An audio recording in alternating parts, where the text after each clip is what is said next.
Creed 3 was directed by Michael B. Jordan and it stars him, Jonathan Majors, and Tessa Thompson. And this movie takes place after the events of Creed 2.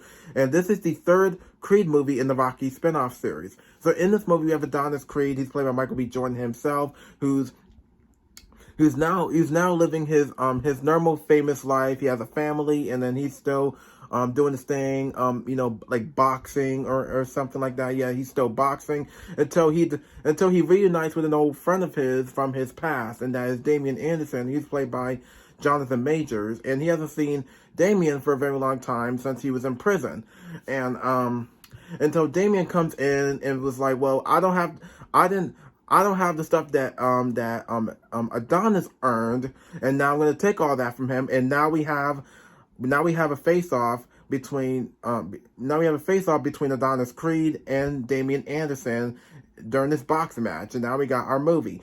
Now, to tell you this, I'm a massive fan of the Creed movies. I love the Creed movies. I was really looking forward to this one. But when I heard Michael B. Jordan was directing this movie, I was like, okay, I think Michael B. Jordan would do a really good job with this movie. But after seeing the trailers, I was extremely worried that this movie might not be good. I was a little worried about it, but then I was like, I don't know.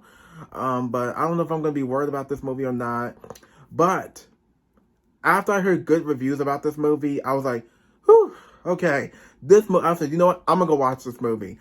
So after watching this movie and after seeing the trailers, I was really excited. I was actually really excited after seeing the trailers, after seeing the TV commercials, and now we got the movie itself. And I gotta tell you, Creed 3, to my opinion, is the best.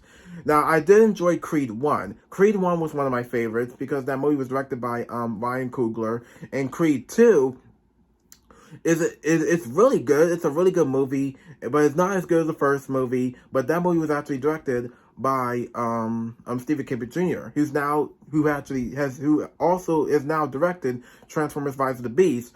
And now Michael B. Jordan, this is his first directorial debut to direct a movie and also star in this movie. And I do want to say he did a fantastic job directing the entire movie, the cinematography, the shots, and everything in this movie.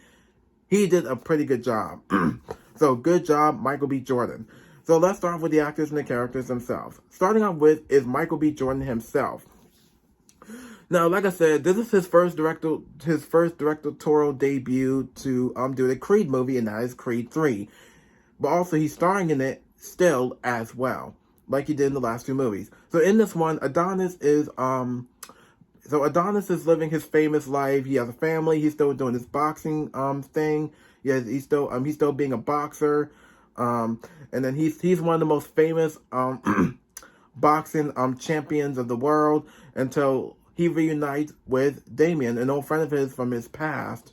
And when he finds out that Damian is bringing something up to no good, and now he has to face off against his old friend now. So I want to say Michael B. Jordan gives one of the best performances throughout this movie, and he did a fantastic job. The way he also not just starred in it, but also directed this entire movie. Now, I guess he also directed this movie with IMAX cameras, which I thought that was really cool. And I think that's it for Michael B. Jordan as Adonis Creed, and also good job on the directing of this movie. And next up is Jonathan Majors as Damian Anderson. Excuse me. So here we have Damian Anderson. He's played by Jonathan Majors himself. Now here's the thing: when Damian comes out of jail, he's been gone for so long. He's been gone. He hasn't seen Damian in a while since he was in prison. He's been in jail for almost like 18 years. That he said. He's been locked up for 18 years, and now he's just got out, and he reunites with his old friend Adonis, and then he's just like, well, I don't have the stuff that I don't have the things that Adonis earned, and now I'm gonna take all that from him.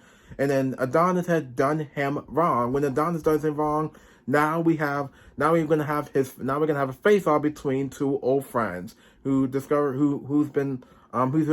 known each other since their past. And now excuse me. Jonathan Majors is fantastic in this movie. Not only he played King the Conqueror in the MCU in Ant-Man and the Wasp: Quantumania, he also played the main villain in this movie. Now we do have awesome villains in the last two Creed movies, including in some of the Rocky movies. And this one, this is a badass villain. This is a badass villain. Is he as good as Is he as good as he was as King the Conqueror in Quantumania? Yes. Do I like him as Jonathan? Do I like Jonathan Majors in this movie more than Quantumania, or both?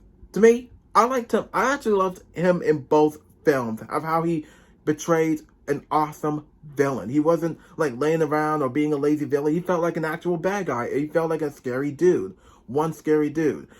And I think that's it for Jonathan Majors as Damien. Or I should say, Kang the Conqueror. No, I'm kidding. Damien. And next up is Tessa Thompson as Bianca, and she is also she's still a singer. But the thing is, she's a singer she's still a singer. Yeah, she's still a singer like she was in the last two movies. And it was when she doesn't even know who Damien is. Adonis all like, yeah, he's an old friend who I've known for so long. I haven't seen him in a while since he was in jail, something like that. And then she wants to know what's going on with Adonis after going through a lot. And Tessa Thompson as Bianca is really good in this movie as well. One of the best performances I ever seen from her. And I think that's it for Tessa Thompson. And last but not least is Mila Davis Kent. Now, Mila Davis Kent, from what I saw in one of the videos, that she is actually deaf in this movie. And well, the thing is, the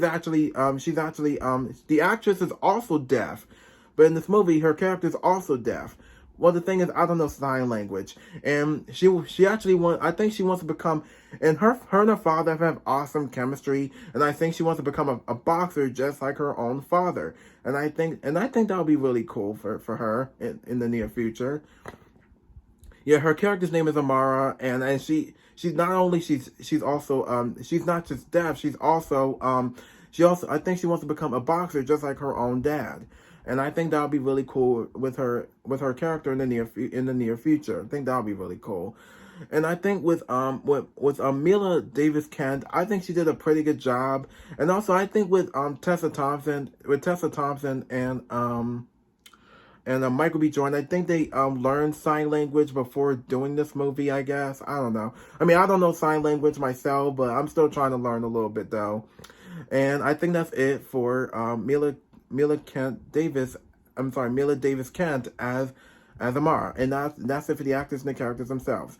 Now, let's talk about the boxing. I love the action in this movie. I love the cinematography of how Michael B. Jordan directed. The way he directs the action sequences, which I'm talking about the boxing sequences, are pretty helmed perfectly. They were helmed perfectly. And I think they were direct with IMAX cameras, so he can actually see the clearation of that boxing scene or any boxing scene of this movie. Now, what else I really enjoy about this movie is the chemistry. I love the chemistry between not just Adonis and Damien, but also from with Adonis's family, Bianca and Amara. I love the chemistry between both of those characters, because now Adonis has a family now, a wife, a daughter, and he has a career. He has a career to he has a career of boxing, and I love the fact that the chemistry between Damien and Adonis sometimes just broke into millions of pieces after until Damien is bringing something to Adonis up to no good, saying, "Oh yeah, all the stuff that you have earned, I don't have that, and now I'm gonna have to take it from you."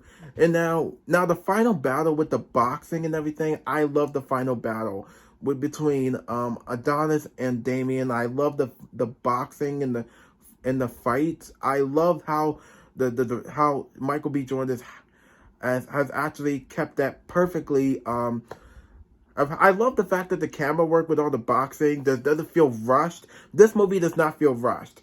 This film felt like it just keeps things like it does takes its time with its action and with its boxing. But what's really cool about the final battle of how it's helmed perfectly with good cinematography, it wasn't rushed going to edit to this scene, to another scene, to another scene. It felt like you can actually pretty much tell exactly what's going on.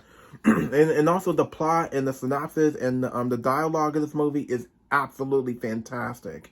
So, and what else about this movie? And one thing I do want to talk about this movie, can you imagine this? Imagine Eric Killmonger and Kang the Conqueror from the Marvel Cinematic Universe have a face-off with each other. I think that would be really cool. But in this movie, they have that. Yeah, now we have Eric Killmonger from the first Black Panther movie versus Kang the Conqueror from Ant-Man and the Wasp: Quantumania. Wow. I think that since I like the fact that they have a face-off, the movie wasn't just about boxing. It was about drama. It was about some drama that's been going on. Adonis still going through some stuff. He has a career of boxing and he has a family to take care of. And that's it for that. And I think that's it for this movie for Creed 3. If you haven't seen Creed 3, hopefully you'll go see it whenever you get a chance. If you don't want to see it, I mean, understandable. I mean, everyone has opinions. So I guess that's it for Creed 3, and I hope we do get a Creed 4. Hopefully, we might get a Creed 4. Hopefully, in the near future, who knows? But I guess that's it for Creed 3. And so be sure to like, subscribe, push notification bell, follow me on Instagram, comment down below, and I'll see you on my next video. Thank you for watching.